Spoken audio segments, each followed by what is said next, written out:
Quand on pense pour créer des satellites, quand on pense pour créer des véhicules, des biens de production, à ce niveau, la philosophie ne sert absolument à rien. C'est parce qu'elle ne sert absolument à rien qu'elle est utile. La question qu'il faudrait se poser, qu'il faudrait me poser, comment quelque chose qui ne sert absolument à rien peut être en même temps utile? La résolution d'une pareille équation passe par le projet humain. Mais qu'est-ce que le projet humain?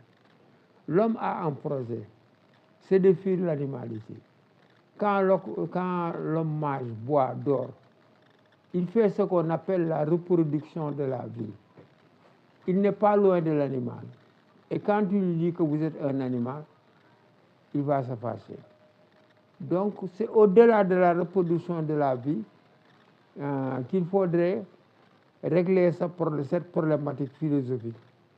N'est-ce pas? Penser ce monde. Qui est l'horloger qui dirige ce grand monde? Les astres, le vent, d'où vient tout ça, l'air, le phénomène de la photosynthèse, n'est-ce pas? Et la finitude de l'homme. Pourquoi plutôt quelque chose que rien? C'est là où intervient le discours philosophique. Étymologiquement défini, la philosophie se définit comme l'amour de la sagesse. Mais qu'est-ce que la sagesse?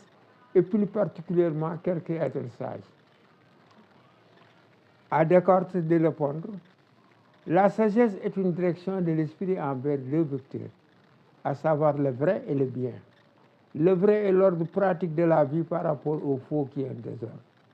Le bien est l'ordre pratique de la vie par rapport au désordre.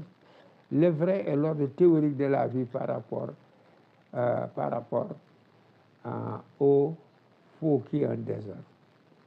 Donc, dans l'Odyssée de Socrate, la philosophie, c'est l'Odyssée de cette raison à la recherche du vrai et du bien. Donc, je vous demande, chers élèves, de s'abonner dans mon compte. Abonnez-vous, vous allez apprendre la philosophie avec la méditation transcendantale. Donc, c'est ça, on va dire les philosophies, mais ce n'est pas la philosophie. Vous savez, l'article définit le, la, les. Si vous dites appelle-moi le maître, c'est parce que l'élève, on lui a présenté le maître, et c'était connu déjà. Et quand on dit appelle-moi un maître, c'est indéfini.